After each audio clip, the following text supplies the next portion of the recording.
Jail trial का Islamabad high court से तो रिलीफ नहीं मिल सका, तो इमरान खान साहब की हिदायत है कि सुप्रीम कोर्ट में चैलेंज किया जाए और आपको वकील मुकर्रर करने का कहा गया है, क्या कहेंगे इस वाले से?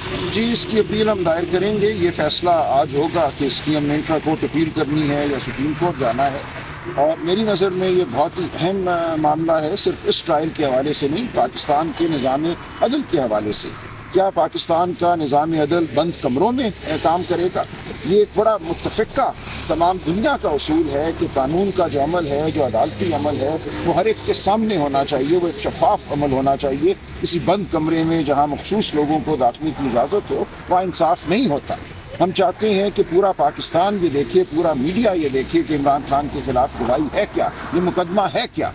उस दिन जब यहाँ बेल की हियरिंग हुई, आपने शायद सुना होगा कि मुकम्मल मुकदमा ये है कि एक photo copy ministry of foreign affairs से वज़ीर-ए-आज़म हाउस भेजी गई, वज़ीर-ए-आज़म के दफ्तर भेजी गई, और वो कहते हैं कि वो फ़ोटो कापी वापस नहीं आई। अब वो फ़ोटो कापी कहाँ गई, क्या उसको संभालना वज़ीर-ए-आज़म का काम था, रिकॉर्ड कौन मेंटेन करता है?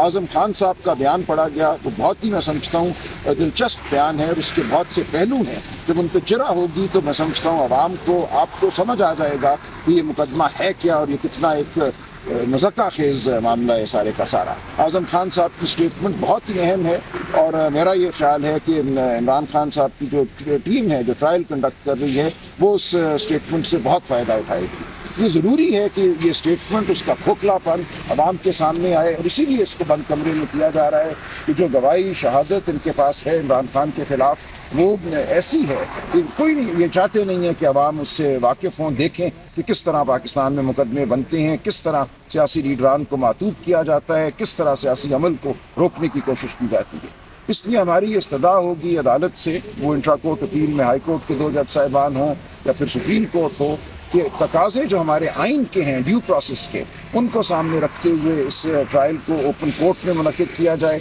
और कोई बंदिश नहीं होनी चाहिए किसी के दाखिले के हवाले से। असद मजीद साहब का और आज़म खान के बयान को आप कैसे देखें? मुलजिम के सामने आइनी तौर पर रिकॉर्ड होना ज़रूरी होता है, अगर वो रिकॉर्ड नहीं हुआ तो उसको कानूनी क्या हैसियत होगी? देखिए, ये तकनीकी मामलात हैं, इनको अदालत में इनकी बहस की जाएगी, लेकिन एक लम्हे के लिए इस बात को छोड़ भी दें, वो बयानात बज़ाते ख़ुद मैं समझता हूँ ऐसे हैं कि उनसे ये मुकदमा ख़त्म हो जाता है इमरान खान के ख़िलाफ़। उन बयानात को जब पढ़ा जाएगा, जब उन पर जरा होगी, तो आप देखेंगे कि उन बयानात के नतीजे में या उनके ऊपर निसार करते हुए किसी सूरत इमरान खान के ख़िलाफ़ कोई जुर्म साबित नहीं किया जा सकता।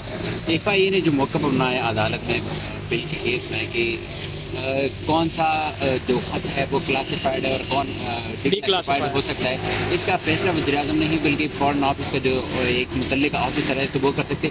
तो कानून इस हवाले से क्या कहते हैं कि वज़ीर-ए-आज़म ये फैसला नहीं कर सकते कि कौन? लेकिन ये अपनी जगह बहस है कि आइन जो है, आइन के तहत वज़ीर-ए-आज़म का एक हल्फ है जो आइन में दर्ज है, उस हल्फ के मुताबिक वज़ीर-ए-आज़म ने ये फैसला करना है कि कौन सी चीज़ अवाम को बतानी है, कौन सी चीज़ अवाम को नहीं बतानी। लेकिन ये मामला वहाँ तक जाएगा ही नहीं। यहाँ मुकदमा सिर्फ इतना है कि वो फ़ोटो कापी वापस नहीं आई। लेकिन ये तो कोई नहीं कह रहा कि साइफ़र के जो मलूज़ात थे उनको पढ़ा गया है अवाम के सामने। ये कहा गया कि एक कागज़ का टुकड़ा जलसे में लहराया गया है, और फिर ये कहा गया कि जो असल साइफ़र था उसमें जो कुछ दर्ज था उसको ट्विस्ट करके, यानी कि उससे फ़र्क कोई बात जो है वो बयानिया बनाया गया। उससे तो वज़ात खुद मुकदमा ख़त्म हो जाता है कि आपका मौक़िफ़ ही FIR में ये है कि असल बात को नहीं बताया गया, असल बात से हट के कोई बात बताई गई। जब असल बात बताई ही नहीं गई तो फिर किस राज को ज़ाहिर किया गया आवाम के सामने? जिस पहलू से भी आप इस मुकदमे को देखेंगे, ये मुकदमा ढेर हो जाएगा।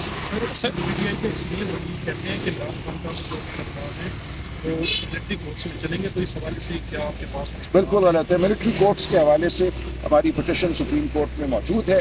2-2.5 माह उस पर बहस हुई, फिर बंदियाल साहब, चीफ जस्टिस बंदियाल साहब रिटायर हो गए, वो बेंच टूट गया, दोबारा सुनवाई नहीं हुई। अब हमने दरख्वास्त दी हुई है अदालत उज़्मा में कि उन मुकदमात को फिलफौर लगाया जाए, ताकि ये फैसला हो एक दफ़ा कि क्या एक सिविलियन की ट्रायल मिलिट्री अदालत में हो सकती है। और सुप्रीम कोर्ट के हुक्म के बरखिलाफ मिलिट्री ट्रायल शुरू हो चुकी है। एक कर्नल साहब और 3 मेजर साहिबान बैठकर अदालत के तौर पे इन मुकदमों का फैसला करने की जानिब गामज़न है। हम सुप्रीम कोर्ट से इस्तदा करते हैं कि इन मामलात को फिलफौर सुना जाए ताकि इंसाफ हो और आइन के मुताबिक मामलात आगे चले। एक कानूनी अगर आप अपनी राय देना चाहें तो अभी 3 दिन बाकी नवाज शरीफ की वापसी में और हाई कोर्ट इस्लामाबाद में और दरखास्तें दायर नहीं की गई। वो दरखास्तें अगर लग जाती हैं वो फिक्स होने में क्या इतनी जल्दी उनको रिलीफ मिल जाए? अगर नहीं मिलता तो गिरफ्तारी भी नहीं होती। क्या आप देख रहे हैं कि होनी चाहिए या कैसे देख रहे हैं इसको कानूनी तौर पर? دیکھیں قانونی طور پہ تو اگر ایک شخص جو کنوکٹڈ ہے اور جس کے حوالے سے عدالت کو کہہ چکی ہے کہ مفرور ہے، وہ جب بھی دستیاب ہو پولیس کو اپنی حدود میں تو پولیس اس کو گرفتار کرتی ہے. لیکن اگر پولیس کسی کو گرفتار نہ کرے تو آپ اور میں کچھ نہیں کر سکتے. عدالت کی حکم تو نہیں دے گی کہ ضرور گرفتار کرو. اگر وہ آتے ہیں اور ان کو 1 2 3 دن گرفتار نہیں کیا جاتا اور اس دوران وہ عدالت جا کے اپنے حق میں کوئی آرڈر لے لیتی ہیں، سسپینڈ کرا لیتی ہیں سینٹنس کو یا ججمنٹ کو، تو بہرحال یہ ممکن ہے. لیکن پہلا مرحلہ یہ ہے کہ جب وہ لینڈ کرتے ہیں ایئرپورٹ پہ، اس وقت کیا وہاں پولیس کھڑی ہوگی ان کو گرفتار کرنے کے لیے یا نہیں، یہ پولیس کی ثوابدید ہے.